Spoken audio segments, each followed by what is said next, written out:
ತಮಿಳಿನ ಖ್ಯಾತ ನಟ Ajit great escape ಆಗಿರುವಂತ ಒಂದು ಸುದ್ದಿ ಬರ್ತಾ ಇದೆ. ದುಬೈನಲ್ಲಿ ಕಾರ್ ಟ್ರೈನಿಂಗ್ ಅನ್ನ ಪಡ್ಕೊಳ್ತಾ ಇದ್ದಂತ ಸಂದರ್ಭದಲ್ಲಿ ರೇಸ್ ಕಾರ್ನ ಟ್ರೈನಿಂಗ್ ಪಡ್ಕೊಳ್ಳೋ ಸಂದರ್ಭದಲ್ಲಿ ಆಗಿರುವಂತ ಅವಘಡ ಇದು. ರೇಸ್ ಕಾರ್ ಟ್ರೈನಿಂಗ್ ವೇಳೆ ಆಕ್ಸಿಡೆಂಟ್ ಆಗಿದೆ. ದುಬೈನ ರೇಸ್ ಟ್ರ್ಯಾಕ್ ನಲ್ಲಿ ಟ್ರೈನಿಂಗ್ ವೇಳೆ ಈ ಘಟನೆ ನಡೆದಿರೋದು. ಟರ್ನಿಂಗ್ ನಲ್ಲಿ ಕಂಟ್ರೋಲ್ ತಪ್ಪಿ ಸೈಡ್ ವಾಲ್ಗೆ ಕಾರ್ ಡಿಕ್ಕಿ ಹೊಡೆದಿದೆ. ಡಿಕ್ಕಿ ಬಳಿಕ ಹಲವು ರೌಂಡ್ ಪಲ್ಟಿ ಹೊಡೆದಿದೆ ಕಾರು. ಕಾರ್ನ ಮುಂದಿನ ಭಾಗ ಜಖಂ ಆಗಿದೆ. ಒಂಚೂರು ಕೂಡ ಏಟಾಗದಂತೆ ಅಜಿತ್ ಹೊರ ಬಂದಿದ್ದಾರೆ. ದುಬೈ ಚಾಂಪಿಯನ್ಶಿಪ್ಗೆ ಟ್ರೈನಿಂಗ್ ಮಾಡ್ತಾ ಇದ್ದಂತ ಅಜಿತ್ ಅಲ್ಲಿ ನೋಡ್ತಾ ಇದ್ದೀರಾ ದೃಶ್ಯ.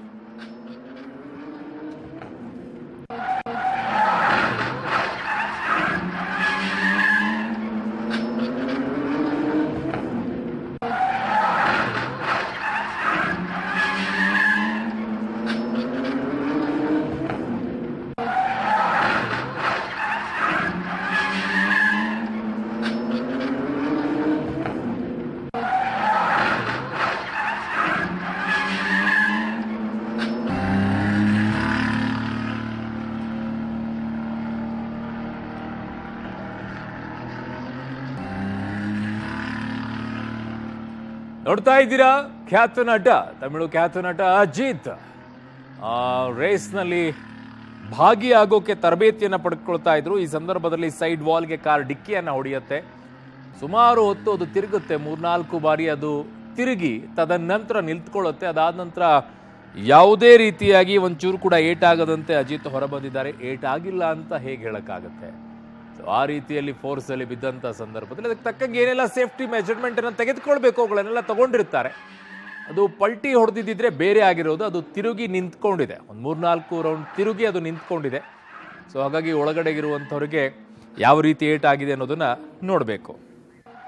ನನ್ನ ಸಹೋದ್ಯೋಗಿ ಈಗ ರಘು ಮರಿಸ್ವಾಮಿ ನನ್ನ ಸಂಪರ್ಕಕ್ಕೆ ಸಿಗ್ತಾ ಇದ್ದಾರೆ. ರಘು, ಏನ್ ಬರ್ತಾ ಇದೆ ಅಪ್ಡೇಟ್ಸ್ ಈ ವಿಚಾರದಲ್ಲಿ? ಅಜಿತ್ ಅವರು ಯಾವ ರೀತಿಯಾಗಿ ಎಸ್ಕೇಪ್ ಆದ್ರು ಮತ್ತೆ ಪೆಟ್ಟು ಬಿದ್ದಿಲ್ಲ ಅಂತ ಹೇಳ್ತಿದ್ದಾರೆ. ಆ ರೀತಿಯಲ್ಲಿ ಕಾರು 3-4 ರೌಂಡ್ ಅನ್ನ ಸುತ್ತೊಡೆಯುವಂತ ಪರಿಸ್ಥಿತಿ ಆದ್ರೂ ಕೂಡ ಏನೂ ಆಗಿಲ್ವಾ ಈಗ?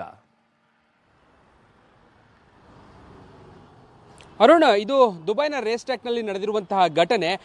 ಮಿಸ್ಲೆನ್ 24H ಸೀರೀಸ್ ಅನ್ನುವಂತಹ ರೇಸ್ ಟ್ರ್ಯಾಕ್ನಲ್ಲಿ ಭಾಗಿಯಾಗ್ತಾ ಇರ್ತಾರೆ, ಅಂದರೆ ಟ್ರೈನಿಂಗ್ ಅನ್ನು ಮಾಡ್ತಾ ಇರ್ತಾರೆ. ಇದೇ ತಿಂಗಳ 12-13ನೇ ತಾರೀಕು ರೇಸ್ ಇತ್ತು. ಆ ರೇಸ್ನಲ್ಲಿ ಭಾಗಿಯಾಗುವಂಥ ಸಲುವಾಗಿ 4 ಜನರ ತಂಡ, ಅಂದರೆ ನಟ ಅಜಿತ್ ಸೇರಿದಂತೆ 4 ಜನರ ತಂಡ ಈ ರೇಸ್ಗಾಗಿ ಪ್ರಾಕ್ಟೀಸ್ ಅನ್ನು ಮಾಡ್ತಾ ಇರ್ತಾರೆ. ಪ್ರಾಕ್ಟೀಸ್ ಅನ್ನು ಮಾಡುವಂಥ ಸಂದರ್ಭದಲ್ಲಿ ರೇಸ್ ಟ್ರ್ಯಾಕಿಂದ ನೇರವಾಗಿ ಅವರಿಗೆ ನಿಗದಿಯಾಗಿರುವಂಥ ಸ್ಟೇಷನ್ ಕಡೆಗೆ ಕಾರನ್ನು ತೆಗೆದುಕೊಂಡು ಹೋಗುವಂಥ ಸಂದರ್ಭದಲ್ಲಿ ವೇಗವಾಗಿ ಇದ್ದಂಥ ಕಾರು ನಿಯಂತ್ರಣವನ್ನು ಕಳೆದುಕೊಳ್ಳುತ್ತೆ.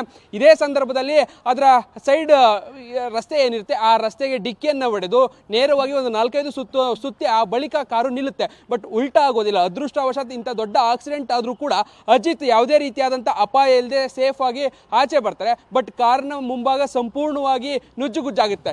ಈಗ ಅದೇ ತಂಡ, ಅವರ ರೇಸಿಂಗ್ ತಂಡ ಏನಿತ್ತು ಅದರ ಒಬ್ಬ ಕೋ ಡ್ರೈವರ್ ಆಗಿರುವಂಥ ಫ್ಯಾಬಿಯನ್ ಅವರು ನೀಡಿರುವಂಥ ಮಾಹಿತಿಯ ಪ್ರಕಾರ ಸದ್ಯ ಅಜಿತ್ ಅವರಿಗೆ ಯಾವುದೇ ರೀತಿಯಾದಂಥ ಸಮಸ್ಯೆಗಳಾಗಿಲ್ಲ, ಎಲ್ಲವೂ ಕೂಡ ಸರಿಯಾಗಿದೆ, ಅವರು ಕೂಡ ಆರೋಗ್ಯವಾಗಿದ್ದಾರೆ ಎನ್ನುವಂತಹ ಮಾಹಿತಿಗಳನ್ನ ಕೊಡ್ತಾ ಇದ್ದಾರೆ. ಬಟ್ ಆದರೆ ಆ ರೇಸ್ ಟ್ರ್ಯಾಕ್ ಅಲ್ಲಿ ಬೇಕಾದಂಥ ಒಂದಷ್ಟು ಮುನ್ನೆಚ್ಚರಿಕಾ ಕ್ರಮಗಳನ್ನು ಕೂಡ ಕಾರ್ನ ಒಳಭಾಗದಲ್ಲಿ ತೆಗೆದುಕೊಂಡಿದ್ದಂಥ ಕಾರಣಕ್ಕಾಗಿ ದೊಡ್ಡ ಪ್ರಮಾಣದಲ್ಲಿ ಆಕ್ಸಿಡೆಂಟ್ ಆದರೂ ಕೂಡ ಯಾವುದೇ ರೀತಿಯಾದಂಥ ಅಪಾಯ ನಟ ಅಜಿತ್ ಆಗಿಲ್ಲ ಅನ್ನುವಂಥ ಮಾಹಿತಿ ಸದ್ಯಕ್ಕಿರುವಂಥದ್ದು. ಸದ್ಯ ಸಣ್ಣ ಪುಟ್ಟ ಸಮಸ್ಯೆ, ಆರೋಗ್ಯ ಸಮಸ್ಯೆ ಅಥವಾ ಗಾಯಗಳಾಗಿದ್ರೂ ಕೂಡ ಅದನ್ನು ತೋರಿಸ್ಕೊಳ್ಳುವಂಥ ನಿಟ್ಟಿನಲ್ಲಿ ಈಗಾಗಲೇ ಎಲ್ಲ ರೀತಿಯಾದಂತಹ ಕೆಲಸಗಳು ಕೂಡ ಆಗ್ತಾ ಇದೆ. ಬಟ್ ಆದರೆ ಅಂತಹ ದೊಡ್ಡ ಪ್ರಮಾಣದ ಆಕ್ಸಿಡೆಂಟ್ ಆಗಿದ್ರೂ ಕೂಡ ಯಾವುದೇ ಸಮಸ್ಯೆ ಆಗಿಲ್ಲ, ಅವರು ಸೇಫ್ ಆಗಿದ್ದಾರೆ ಅನ್ನುವಂಥ ಮಾಹಿತಿಯನ್ನು ಸದ್ಯ ಅಲ್ಲಿನ ತಂಡದವರು ನೀಡಿದ್ದಾರೆ. ಹೀಗಾಗಿ ಯಾವುದೇ ಭಯಪಡುವಂಥ ಆತಂಕಗಳು ಇಲ್ಲ ಅನ್ನುವಂಥ ಮಾಹಿತಿ ಸದ್ಯಕ್ಕೆ ಸಿಗ್ತಾ ಇರುವಂಥದ್ದು.